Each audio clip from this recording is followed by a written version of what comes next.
ನಮಸ್ಕಾರ. ಹವ್ಯಕ ಪಾಕಶಾಲೆಗೆ ಸ್ವಾಗತ. ಇವತ್ತು ಬಹಳ ಹೆಲ್ದಿಯಾಗಿ ಹಾಗೆಯೇ ರುಚಿಕರವಾಗಿರುವಂತಹ ಒಂದು ಇಡೀ ಹೆಸರಿಂದ ಮಾಡಿರುವಂತಹ ತಿಂಡಿಯನ್ನು ಹೇಗೆ ಮಾಡೋದು ಅಂತ ತೋರಿಸ್ತಾ ಇದ್ದೀನಿ. ಬೆಳಗಿನ ತಿಂಡಿಗೆ ಕೂಡ ಇದನ್ನು ಮಾಡಬಹುದು ಅಥವಾ ಸಂಜೆ ಸ್ನ್ಯಾಕ್ಸ್ ಆಗಿ ಕೂಡ ಇದನ್ನು ತಿನ್ಬೋದು. ಅದೇ ರೀತಿ ಇದನ್ನು ಲಂಚ್ ಬಾಕ್ಸಿಗೆ ಕೂಡ ಪ್ರಿಪೇರ್ ಮಾಡಿ ಕೊಡ್ಬೋದು ಮಕ್ಕಳಿಗೆ. ಯಾವಾಗೆಲ್ಲ ಇಡೀ ಹೆಸರನ್ನೆಲ್ಲ ತಿನ್ನೋದಿಲ್ಲಲ್ಲ ಮಕ್ಕಳು, ಅಂತಹ ಟೈಮಲ್ಲಿ ಹೀಗಿರುವಂತಹ ತಿಂಡಿಗಳನ್ನೆಲ್ಲ ಮಾಡಿಕೊಟ್ಟಾಗ ತುಂಬಾ ಹೆಲ್ದಿಯಾಗಿ ಕೂಡ ಇರುತ್ತೆ. ಅದೇ ರೀತಿ ಇನ್ಸ್ಟಂಟಾಗಿ ಮಾಡುವಂತಹ ತಿಂಡಿ ಕೂಡ ಇದು. ಬನ್ನಿ ಹಾಗಾದರೆ ವಿಡಿಯೋನ ಸ್ಟಾರ್ಟ್ ಮಾಡೋಣ. ಹೇಗೆ ಮಾಡೋದು ಅಂತ ನೋಡೋಣ ಇವತ್ತಿನ ತಿಂಡಿಯನ್ನು. ಇಲ್ಲಿ ಒಂದು ಪಾತ್ರೆಯನ್ನು ತಗೊಂಡಿದ್ದೀನಿ. ಅದಕ್ಕೆ 1 ಕಪ್ ಆಗುವಷ್ಟು ಎಡಿ ಹೆಸರನ್ನು ತಗೊಳ್ತಾ ಇದ್ದೀನಿ. ಇದನ್ನು ನಾವಿನ್ನು 3ರಿಂದ 4 ಸರಿ ಆದರೆ ಚೆನ್ನಾಗಿ ತೊಳ್ಕೊಂಡ ನಂತರ ಬೇಯೋದಕ್ಕೆ ಇಡಬೇಕಾಗುತ್ತೆ. ನಾನಿಲ್ಲಿ ಸಣ್ಣ ಪಾತ್ರೆಯನ್ನು ತಗೊಂಡಿದ್ದೀನಿ. ನೀವು ಬೇಕಿದ್ದರೆ ಕುಕ್ಕರಲ್ಲಾದರೂ ಇದನ್ನು ಇಡೀ ಹೆಸರನ್ನು ಬೇಯಿಸ್ಬೋದು. ಯಾಕಂದರೆ ತುಂಬ ಟೈಮ್ ಹಿಡಿಯುತ್ತೆ ಪಾತ್ರೆಯಲ್ಲಿ ಬೇಯಿಸೋದು ಅಂತಂದಾಗ. ಟೈಮ್ ಇದೆ ಅಂತಂದರೆ ಹೀಗೆ ಪಾತ್ರೆಯಲ್ಲಿ ಬೇಯಿಸಿದರೆ ನಿಮಗೆ ಬೆಂದಾಗ ಗೊತ್ತಾಗುತ್ತೆ. ಕುಕ್ಕರಲ್ಲಿ ಬೇಯಿಸಿದರೆ ಮಾತ್ರ 2 ಸೀಟಿಯಲ್ಲಿ ಬೇಯಿಸಿದರೆ ಸಾಕಾಗುತ್ತೆ. ಇದಕ್ಕೀಗ ಸರಿ ನೀರನ್ನು ಹಾಕ್ಕೊಂಡು ಸ್ಟವ್ ಮೇಲೆ ಇಡೋಣ. ಮಧ್ಯಮ ಉರಿಯಲ್ಲಿ ಇಟ್ಕೊಂಡು ಇದನ್ನು ಬೇಯಿಸ್ತಾ ಇದ್ದೀನಿ. ಇನ್ನೀಗ ಅದು ಬೇಯೋಷ್ಟು ಹೊತ್ತಲ್ಲಿ ನಾವಿಲ್ಲಿ ಬಾಕಿ ಎಲ್ಲ ತಯಾರಿಗಳನ್ನೆಲ್ಲ ಮಾಡ್ಕೊಳ್ಳೋಣ. ಅದಕ್ಕೆ ಬೇಕಿರುವಂಥದ್ದು, ಈಗ ಸ್ಟವ್ ಮೇಲೆ ಒಂದು ಪ್ಯಾನನ್ನು ತಗೊಂಡು ಅದಕ್ಕೆ 1 ಕಪ್ ಆಗುವಷ್ಟು ಅವಲಕ್ಕಿನ ಹಾಕ್ತಾ ಇದ್ದೀನಿ. ನಾರ್ಮಲ್ ಆಗಿರುವ ಅವಲಕ್ಕಿ, ಇದು ಪೇಪರ್ ಅವಲಕ್ಕಿ ಅಂತಾರಲ್ಲ, ಅದೇ ಅವಲಕ್ಕಿನ ಹಾಕ್ತಾಯಿದ್ದೀನಿ. ತೆಳುವಾಗಿ ಬರುತ್ತೆ ನೋಡಿ ಅದು. ಈಗ ಅದನ್ನು ಚೆನ್ನಾಗಿ ಕೈಯಲ್ಲಿ ಮುಟ್ಟಿದಾಗ ಪುಡಿ ಆಗುವಷ್ಟು ಮಟ್ಟಿಗೆ ನಾವು ಇದನ್ನು ಹುರ್ಕೊಳ್ಬೇಕಾಗುತ್ತೆ. ಮೀಡಿಯಮ್ ಉರಿನಲ್ಲಿ ಇಟ್ಕೊಂಡು ಹುರಿದ್ರೆ ಸಾಕು. ಈಗ ನೋಡ್ತಿರ್ಬೋದು ನೀವು, ಕೈಯಲ್ಲಿ ಮುಟ್ಟಿದಾಗ ನೋಡಿ ಪುಡಿ ಪುಡಿ ಆಗುತ್ತಲ್ಲ, ಅಷ್ಟಾದ ನಂತರ ಇದನ್ನು ಸ್ಟವನ್ನು ಆಫ್ ಮಾಡಿಕೊಂಡು ಸ್ವಲ್ಪ ತಣ್ಣಗಾಗೋದಕ್ಕೆ ಬಿಟ್ಟು ಮಿಕ್ಸಿ ಜಾರಿಗೆ ಹಾಕ್ತಾಯಿದ್ದೀನಿ. ಈಗ ಇನ್ನು ಇದನ್ನು ಫೈನಾಗಿ ಪುಡಿ ಮಾಡಿಕೊಂಡು ತರ್ತಾಯಿದ್ದೀನಿ. ಈಗಾಗಲೇ ಫೈನ್ ಪುಡಿ ಮಾಡಿ ತಂದಿದ್ದೀನಿ ನೋಡಿ, ಇಷ್ಟಾದರೆ ಸಾಕಾಗತ್ತೆ. ಇದನ್ನು ತೆಗೆದಿನ್ನು ಸೈಡಿಗೆ ಇಟ್ಟಿರೋಣ. ಬಾಕಿ ಇದಕ್ಕೆ ಬೇಕಾಗಿರುವಂತಹ ಗೋಧಿ ಹಿಟ್ಟನ್ನೆಲ್ಲ ಇನ್ನು ತಗೊಂಡು ರೆಡಿ ಮಾಡ್ಕೊಳ್ಬೇಕಾಗತ್ತೆ. ಅದಕ್ಕಾಗಿ ಒಂದು ದೊಡ್ಡ ತಟ್ಟೆನಲ್ಲಿ 1.5 ಕಪ್ ಆಗುವಷ್ಟು ಗೋಧಿ ಹಿಟ್ಟನ್ನು ತಗೊಳ್ತಾ ಇದ್ದೀನಿ.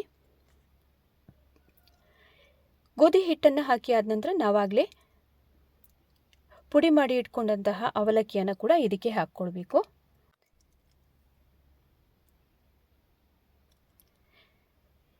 ಅವಲಕ್ಕಿಯನ್ನು ಹಾಕಿ ಆದ ನಂತರ ನಾವಿನ್ನೀಗ ಇದಕ್ಕೆ ಎಣ್ಣೆಯನ್ನು ಹಾಕ್ಕೊಳ್ಬೇಕಾಗಿದ್ರೆ 3 ಟೀ ಸ್ಪೂನ್ ಫುಲ್ ಆಗುವಷ್ಟು ನಾನು ಎಣ್ಣೆಯನ್ನು ಹಾಕ್ಕೊಂಡಿದ್ದೀನಿ. ಈಗ ಟೇಬಲ್ ಸ್ಪೂನಲ್ಲಿ ಲೆಕ್ಕ ಹಾಕೋದು ಅಂತಂದರೆ 1 ಟೇಬಲ್ ಸ್ಪೂನ್ ಆಗುವಷ್ಟು ಎಣ್ಣೆಯನ್ನು ಹಾಕಿದರೆ ಸಾಕು. ಮತ್ತು ರುಚಿಗೆ ತಕ್ಕಷ್ಟು ಉಪ್ಪನ್ನು ಕೂಡ ಹಾಕಿ ಚೆನ್ನಾಗೊಮ್ಮೆ ಮಿಕ್ಸ್ ಮಾಡ್ಕೊಳ್ಳೋಣ. ಇದನ್ನು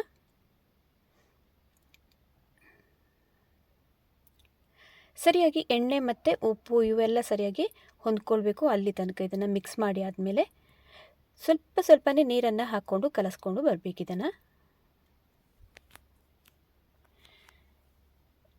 ಈಗ ಎಣ್ಣೆ ಹಾಕಿದ್ದು ಇದನ್ನೆಲ್ಲ ಮಿಕ್ಸ್ ಮಾಡಿ ಆಗಿದೆ. ಈಗ ಇನ್ನು ನೀರನ್ನು ಹಾಕ್ಕೊಳ್ತಾ ಇದ್ದೀನಿ. ಸ್ವಲ್ಪ ನೀರನ್ನು ಹಾಕ್ಕೊಂಡು ಚಪಾತಿ ಹಿಟ್ಟಿರುತ್ತಲ್ಲ, ಅದಕ್ಕಿಂತಲೂ ನೀರು ಆಗಿ ಇದನ್ನು ಕಲಸ್ಕೊಳ್ಬೇಕಾಗತ್ತೆ. ಚಪಾತಿ ಹಿಟ್ಟಿನಷ್ಟು ನಾವು ಗಟ್ಟಿ ಮಾಡಿದರೆ ನಿಮ್ಮ ಕಚೋರಿ ಕೂಡ ಅಷ್ಟೇ ಗಟ್ಟಿಯಾಗಿ ಬರುತ್ತೆ. ಅದಕ್ಕೋಸ್ಕರ ನೀರು ಮಾಡ್ಕೊಳ್ಬೇಕಾಗತ್ತೆ. ನಾನೀಗ ತೋರಿಸ್ತೀನಿ ಕನ್ಸಿಸ್ಟೆನ್ಸಿ ಯಾವ ಥರ ಬರಬೇಕು ಅಂತ. ಈ ಥರ ವಿಧಾನದಲ್ಲಿ ನೀವು ಮಾಡೋದ್ರಿಂದ ಕಚೋರಿ ನಿಮಗೆ ತುಂಬ ಗಟ್ಟಿ ಅನಿಸಲ್ಲ, ತುಂಬ ಸಾಫ್ಟಾಗಿ ಬರುತ್ತೆ ನಿಮಗೆ. ಈಗಾಗಲೇ ಹಿಟ್ಟನ್ನು ರೆಡಿ ಮಾಡ್ಕೊಂಡಿದ್ದೀನಿ ನೋಡಿ. ಇದು ಈಗ ರೆಡಿಯಾಗಿದೆ. ಇನ್ನು ಇದನ್ನು ಮುಚ್ಚಳನ ಮುಚ್ಚಿ ಒಂದು ಸ್ವಲ್ಪ 5ರಿಂದ 10 ನಿಮಿಷ ಇದನ್ನು ಹಾಗೆಯೇ ರೆಸ್ಟ್ ಆಗೋದಕ್ಕೆ ಬಿಡೋಣ. ಇನ್ನು ಇಲ್ಲಿ ಬಾಕಿ ಇರುವಂತಹ ನಾವು ಸ್ಟಫಿಂಗಿಗಿರುವಂಥ ತಯಾರಿಗಳನ್ನೆಲ್ಲ ಮಾಡ್ಕೊಳ್ಳೋಣ. ಅದಕ್ಕಾಗಿ ಒಂದು ಮುಳ್ಸೌತೆನ ತಗೊಂಡಿದ್ದೀನಿ. ಒಂದು ಮುಳ್ಸೌತೆಯಲ್ಲಿ ಅರ್ಧದಷ್ಟು ನಾವು ಹಾಕಿದರೆ ಸಾಕಾಗುತ್ತೆ. ಆಮೇಲೆ 1 ಕ್ಯಾರೆಟ್, 1 ಈರುಳ್ಳಿ ಮತ್ತು ಕೊತ್ತಂಬರಿ ಸೊಪ್ಪು, ಹಸಿಮೆಣಸು ಇವಿಷ್ಟನ್ನು ರೆಡಿ ಮಾಡಿಕೊಂಡು ಹೆಚ್ಚಿ ತಂದಿದ್ದೀನಿ. ಈಗ ಇಲ್ಲಿ ಕ್ಯಾರೆಟು ಆಮೇಲಿಂದ ಮುಳ್ಳುಸೌತೆಯನ್ನೆಲ್ಲ ತುರಿಮಣೆಯಲ್ಲಿ ತುರ್ಕೊಂಡಿದ್ದೀನಿ. ಮತ್ತು ಈರುಳ್ಳಿಯನ್ನು, ಕೊತ್ತಂಬರಿ ಸೊಪ್ಪು, ಹಸಿಮೆಣಸನ್ನೆಲ್ಲ ಸಣ್ಣಕ್ಕೆ ಹೆಚ್ಚಿಕೊಂಡು ರೆಡಿ ಮಾಡಿ ಇಟ್ಕೊಂಡಿದ್ದೀನಿ. ಇನ್ನೀಗ ಇಡೀ ಹೆಸರು ಕೂಡ ನಾವು ಬೇಯೋದಕ್ಕೆ ಇಟ್ಟಂಥದ್ದು ಚೆನ್ನಾಗಿ ಬೆಂದಿದೆ ನೋಡಿ, ಇಷ್ಟ ಆಗಿದೆ ಇದು. ಇದರಲ್ಲಿ ಸ್ವಲ್ಪನೂ ನೀರಿನ ಅಂಶ ಎಲ್ಲ ಇರಬಾರ್ದು. ಮುಟ್ಟಿದಾಗ ನೋಡಿ ಈ ಥರ ಸಾಫ್ಟಾಗಿ ನಾವು ಇದನ್ನು ಬೇಯಿಸ್ಕೊಳ್ಬೇಕಾಗತ್ತೆ. ನಾವು ಬೇಯಿಸುವಾಗ ನೀರು ಅದಕ್ಕೆ ಬೇಕಾದಷ್ಟೇ ಪ್ರಮಾಣದಲ್ಲಿ ಹಾಕ್ಕೊಂಡು ಬೇಯಿಸಿದರೆ ಅದರಲ್ಲಿ ನೀರು ಅಷ್ಟಾಗಿ ಮೇಲೆ ಬರಲ್ಲ. ಒಂದು ವೇಳೆ ನೀರು ಇತ್ತು ಅಂತಂದರೆ ಅದನ್ನು ಶೋಧಿಸ್ಕೊಂಡು ನಾವೀಗ ಮಿಕ್ಸಿಂಗ್ ಬೌಲಿಗೆ ಹಾಕ್ಕೊಳ್ಬೇಕಾಗತ್ತೆ. ಮಿಕ್ಸಿಂಗ್ ಬೌಲಿಗೆ ಹಾಕಿ ಆದಂತ ನೋಡಿ ಈ ಥರ ಇದನ್ನು ಚೆನ್ನಾಗಿ ಮ್ಯಾಶ್ ಮಾಡಿಕೊಳ್ಬೇಕು ಕೈಯಲ್ಲೇ. ಈಗಾಗಲೇ ಮ್ಯಾಶ್ ಮಾಡ್ಕೊಂಡಿದ್ದೀನಿ ಚೆನ್ನಾಗಿ. ಅದಾದ ನಂತರ ಇದಕ್ಕೆ ನಾವಾಗಲೇ ಹೆಚ್ಚಿ ಇಟ್ಟಂತಹ ತರಕಾರಿಗಳೆಲ್ಲ ಇದೆಯಲ್ಲ, ಅವೆಲ್ಲವನ್ನು 1 ಬೈ 1 ಹಾಕ್ತಾ ಬರೋಣ. ಈಗ ಮೊದಲಿಗೆ ನಾನಿಲ್ಲಿ ಕ್ಯಾರೆಟ್ ತುರಿಯನ್ನು ಹಾಕ್ತಾಯಿದ್ದೀನಿ. ಇನ್ನು ಮುಳ್ಸೌತೆಯನ್ನು ಕೂಡ ಅದರೊಟ್ಟಿಗೆ ಹಾಕ್ತಾಯಿದ್ದೀನಿ. ಮತ್ತು ಈರುಳ್ಳಿಯನ್ನು ಹಾಕ್ತೀನಿ. ಇನ್ನು ಹಸಿಮೆಣಸು ಖಾರಕ್ಕೆ ನಿಮಗೆ, ಆಮೇಲೆ ಕೊನೆಯಲ್ಲಿ ಕೊತ್ತಂಬರಿ ಸೊಪ್ಪನ್ನು ಕೂಡ ಹಾಕ್ತಾಯಿದ್ದೀನಿ. ಇನ್ನು ಇದಕ್ಕೆ ಬೇಕಿರುವಂತಹ ಮಸಾಲೆಗಳನ್ನು ಕೂಡ ಹಾಕ್ಕೊಳ್ಳೋಣ. ಕಾಳು ಮೆಣಸಿನ ಪುಡಿಯನ್ನು ನಾನೀಗ ಹಾಕ್ತಾಯಿದ್ದೀನಿ. ಇನ್ನು ಇದಕ್ಕೆ ಅಚ್ಚಕಾರದ ಪುಡಿಯನ್ನು ಕೂಡ ಹಾಕಬೇಕು. 1 ಸ್ಪೂನು ಆಗುವಷ್ಟು ಹಾಕಿದರೆ ಸಾಕು. ಹಳದಿ ಪೌಡ್ರನ್ನು ಹಾಕ್ತಾಯಿದ್ದೀನಿ. ಇನ್ನು ಸ್ವಲ್ಪ ಚಾಟ್ ಮಸಾಲನ್ನು ಕೂಡ ಹಾಕ್ಕೊಳ್ಬೇಕು. ತುಂಬ ಟೇಸ್ಟ್ ಚೆನ್ನಾಗಿರುತ್ತೆ, ಅದಕ್ಕೋಸ್ಕರ ತೊಗೊಂಡಿದ್ದೀನಿ. ಕೊನೆಯಲ್ಲಿ ನಾವು ಇದಕ್ಕೆ ಬ್ಲ್ಯಾಕ್ ಸಾಲ್ಟನ್ನು ಕೂಡ ಹಾಕಿ ಆದ ನಂತರ ಚೆನ್ನಾಗಿ ಮಿಕ್ಸ್ ಮಾಡಿಕೊಳ್ಳೋಣ. ಮಸಾಲೆಗಳನ್ನೆಲ್ಲ ಇಷ್ಟೇ ಹಾಕ್ಕೊಳ್ಬೇಕಾಗುತ್ತೆ, ತುಂಬ ರುಚಿಯಾಗಿ ಬರುತ್ತೆ. ಚೆನ್ನಾಗಿ ಮಿಕ್ಸ್ ಮಾಡ್ಕೊಳ್ಬೇಕಾಗುತ್ತೆ. ತರಕಾರಿಗಳೆಲ್ಲ ಇಡೀ ಹೆಸರಿನ ಜೊತೆಗೆ ಸರಿಯಾಗಿ ಮಿಕ್ಸಪ್ ಆಗಬೇಕು. ಅಲ್ಲಿ ತನಕ ಮಿಕ್ಸ್ ಮಾಡಬೇಕು ಇದನ್ನು. ಈಗಾಗಲೇ ಸ್ಟಫಿಂಗಿಗೆ ಇರುವಂಥ ಮಿಶ್ರಣ ಕೂಡ ತುಂಬ ಚೆನ್ನಾಗಿ ರೆಡಿ ಮಾಡ್ಕೊಂಡಿದ್ದಾಯಿತು. ಇನ್ನೀಗ ಇದನ್ನು ಬಾಲ್ಸ್ಗಳನ್ನಾಗಿ ಮಾಡಿಕೊಂಡು ನಾವು ಸೈಡಲ್ಲಿ ಎತ್ತಿಡಬೇಕಾಗುತ್ತೆ. ಅದಕ್ಕಾಗಿ ನೋಡಿ, ಕೈಯಲ್ಲಿ ನಿಮಗೆ ಯಾವ ಸೈಜಲ್ಲಿ ಕಚೋರಿಯನ್ನು ನೀವು ರೆಡಿ ಮಾಡ್ಕೊಳ್ತೀರೋ ಅಷ್ಟು ದೊಡ್ಡ ಉಂಡೆಗಳನ್ನಾಗಿ ಮಾಡಿಕೊಂಡು ಸೈಡಲ್ಲಿ ಎತ್ತಿಡ್ತಾ ಇದ್ದೀನಿ. ಇನ್ನಾಗಲೇ ನಾವು ರೆಸ್ಟ್ ಆಗೋದಕ್ಕೆ ಬಿಟ್ಟಂತಹ ಗೋಧಿ ಹಿಟ್ಟನ್ನು ಕೂಡ ಹೇಗೆ ಬಂದಿದೆ ಅಂತ ಒಂದು ಸತಿ ಚೆಕ್ ಮಾಡ್ಕೊಳ್ಳೋಣ. ತುಂಬ ಸಾಫ್ಟಾಗಿ ಬಂದಿದೆ ನೋಡಿ. ಯಾವ ಥರ ಇರಬೇಕು ಅಂತ ನೋಡ್ಬೋದು. ಎಳೆದಾಗ ನೋಡಿ ಹೀಗೆ ಬರಬೇಕಿದು, ರಬ್ಬರ್ನ ಥರ ಬರಬೇಕು. ಅಷ್ಟರ ಮಟ್ಟಿಗೆ ನಾವು ಇದನ್ನು ನೀರು ಹಾಕಿ ಕಲಸ್ಕೊಳ್ಬೇಕಾಗತ್ತೆ. ಚಪಾತಿ ಹಿಟ್ಟಿಗಿಂತನೂ ತೆಳುವಾಗಿಯೇ ಇರಬೇಕಾಗುತ್ತೆ. ಇದು ನೋಡಿ, ಮುಟ್ಟಿದಾಗ ಹೇಗೆ ಬರುತ್ತೆ ಅಂತ ನೋಡ್ಬೋದು. ತುಂಬ ತೀರ ಗಟ್ಟಿ ಕೂಡ ಮಾಡ್ಕೊಳ್ಬಾರ್ದು. ನಾವು ಚಪಾತಿ ಹಿಟ್ಟಿನ ಥರ ಎಲ್ಲ ಮಾಡಿಕೊಂಡ್ರೆ ಅಷ್ಟು ಚೆನ್ನಾಗಿರಲ್ಲ. ಹಾಗಾಗಿ ನೋಡಿಕೊಂಡು ನೀರನ್ನು ಕೂಡ ಹಾಕ್ಕೊಂಡು ಕಲಸ್ಕೊಂಡು ಉಂಡೆಗಳನ್ನಾಗಿ ಮಾಡ್ತಾಯಿದ್ದೀನಿ. ನಾವು ಕಚೋರಿ ಈಗ ಸ್ಟಫಿಂಗ್ ಎಲ್ಲ ಎಷ್ಟು ಮಾಡಿಟ್ಟಿದ್ದೀವಲ್ಲ ಅಷ್ಟನ್ನೇ ನಾವೀಗ ಉಂಡೆಗಳನ್ನಾಗಿ ಕೂಡ ಮಾಡ್ಕೊಳ್ಬೇಕಾಗತ್ತೆ. ಇನ್ನೀಗ ಒಂದು ಸ್ವಲ್ಪ ಗೋಧಿ ಪುಡಿನ ಉದುರಿಸ್ಕೊಂಡು ಲಟ್ಟಿಸ್ಕೊಳ್ಬೇಕಾಗತ್ತೆ. ತೆಳ್ಳಗೆ ಲಟ್ಟಿಸಿದಷ್ಟು ಒಳ್ಳೆಯದು. ನೀವು ಇದನ್ನು ಈ ಥರ ಲಟ್ಟಿಸಿ ಕೂಡ ಮಾಡ್ಬೋದು, ಅಥವಾ ಕೈಯಲ್ಲಿ ತಟ್ಟಿ ಕೂಡ ಮಾಡಿಕೊಂಡು ಸ್ಟಫಿಂಗನ್ನು ನಾವು ಇಡ್ತಾ ಬರ್ಬೋದು. ಲಟ್ಟಿಸೋದ್ರಿಂದ ನಮಗೆ ಕೆಲಸ ಒಂದು ಸ್ವಲ್ಪ ಸುಲಭ ಆಗುತ್ತೆ, ಅದಕ್ಕೋಸ್ಕರ ಮಾಡ್ತಾಯಿದ್ದೀನಿ. ಪುಡಿಯನ್ನು ಕೂಡ ಹಾಗೆಯೇ ತುಂಬ ಜಾಸ್ತಿ ಹಾಕ್ಕೊಂಡು ನಾವು ಇದಕ್ಕೆ ಲಟ್ಟಿಸೋದಕ್ಕೆ ಉಪಯೋಗಿಸಬಾರ್ದು. ಈಗಾಗಲೇ ನೋಡಿದ್ರೆ ಲಟ್ಟಿಸ್ಕೊಂಡೆಲ್ಲ ಆಯಿತು. ಇನ್ನೀಗ ಒಳಗಡೆ ಸ್ಟಫಿಂಗನ್ನು ಇಡೋಣ.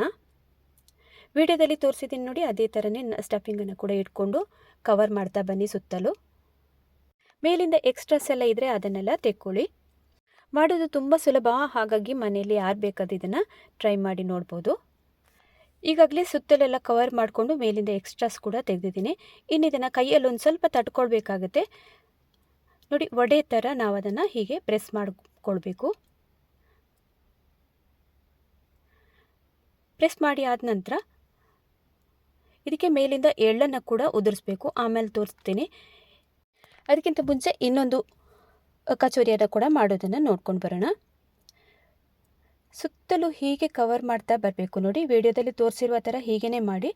ಈಸಿಯಾಗಿ ಬರುತ್ತೆ ನಿಮಗೆ. ಕೈಯಲ್ಲಿ ತಟ್ಕೊಂಡು ಮಾಡೋದಕ್ಕಿಂತ ಇದು ಈಸಿಯಾಗಿರುತ್ತೆ.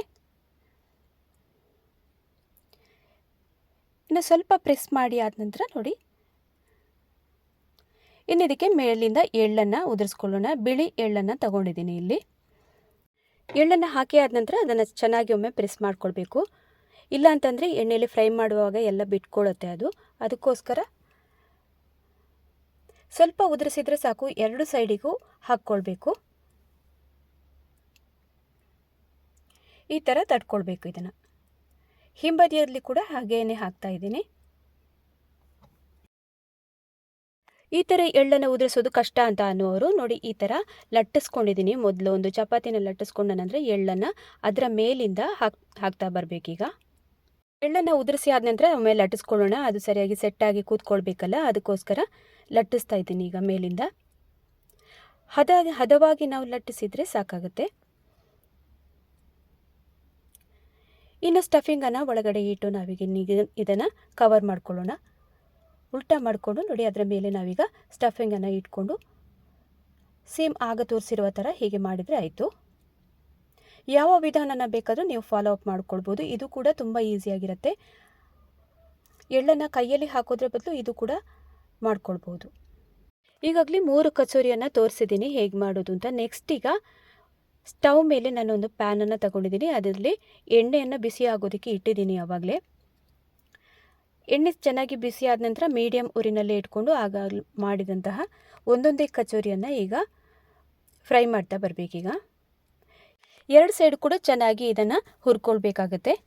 ಒಂದು ಸೈಡ್ ಆದ ನಂತರ ಇದನ್ನು ಈಗ ಕವಚಿ ಹಾಕ್ತಾ ಇದ್ದೀನಿ. ಇನ್ನೊಂದು ಸೈಡ್ ಕೂಡ ಬೇಯಬೇಕಿದು.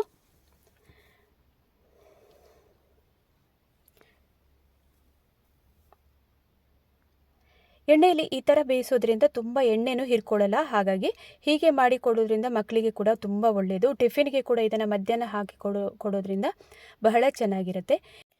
ಈಗಾಗಲೇ ನೋಡ್ಬೋದು ನೀವು, ಎರಡು ಸೈಡ್ ಕೂಡ ಹೊಂಬಣ್ಣ ಬರೋ ತನಕ ಇದನ್ನು ಕರೆದು ತೆಗಿತಾ ಇದ್ದೀನಿ ಒಂದು ತಟ್ಟೆಗೆ. ನೀವೇನಾದರೂ ಮನೆಯಲ್ಲಿ ಇದನ್ನು ಒಂದು ದಿವಸ ಟ್ರೈ ಮಾಡಿದರೆ ನೆಕ್ಸ್ಟ್ ಡೇ ಕೂಡ ಅದನ್ನೇ ಮಾಡಬೇಕು ಅಂತ ಮಕ್ಕಳು ಕೂಡ ಕೇಳ್ತಾರೆ ನೋಡಿ. ಅಷ್ಟು ಸೂಪರ್ ಆಗಿರುತ್ತೆ. ಒಂದು ಸಲ ಈ ವಿಧಾನದಲ್ಲಿ ಟ್ರೈ ಮಾಡಿ ನೋಡಿ ಮನೆಯಲ್ಲಿ. ಮಾಡೋದು ಕೂಡ ತುಂಬ ಸಿಂಪಲ್, ಹಾಗಾಗಿ ಇದನ್ನು ಮಾಡಬಹುದು. ನೋಡಿದ್ರಲ್ಲ ತುಂಬ ಸುಲಭವಾಗಿ ಕಚೋರಿಯನ್ನು, ಹೆಸರು ಬೇಳೆ ಕಚೋರಿಯನ್ನು ಹೇಗೆ ಮಾಡೋದು ಅಂತ. ಮನೆಯಲ್ಲಿ ನೀವು ಕೂಡ ಇದನ್ನು ಟ್ರೈ ಮಾಡ್ತೀರಿ ಅಂತ ಅಂದ್ಕೊಂಡಿದ್ದೀನಿ. ಇವತ್ತಿನ ವಿಡಿಯೋ ನಿಮಗೆ ಇಷ್ಟ ಆದಲ್ಲಿ ಲೈಕ್, ಶೇರ್, ಸಬ್ಸ್ಕ್ರೈಬ್ ಮಾಡೋದನ್ನು ಮರಿಬೇಡಿ. ಅದೇ ರೀತಿ ಪಕ್ಕದಲ್ಲಿರುವ ಬೆಲ್ ಐಕನ್ ಕೂಡ ಪ್ರೆಸ್ ಮಾಡಿ. ನಾನು ಹಾಕುವಂತಹ ಎಲ್ಲ ವಿಡಿಯೋದ ನೋಟಿಫಿಕೇಷನ್ ಕೂಡ ನಿಮಗೇ ಬರುತ್ತೆ. ಇನ್ನೊಂದು ಹೊಸ ರುಚಿಯೊಂದಿಗೆ ಮತ್ತೆ ನಾನು ನಿಮ್ಮನ್ನು ಸಿಗ್ತೀನಿ. ನಮಸ್ಕಾರ.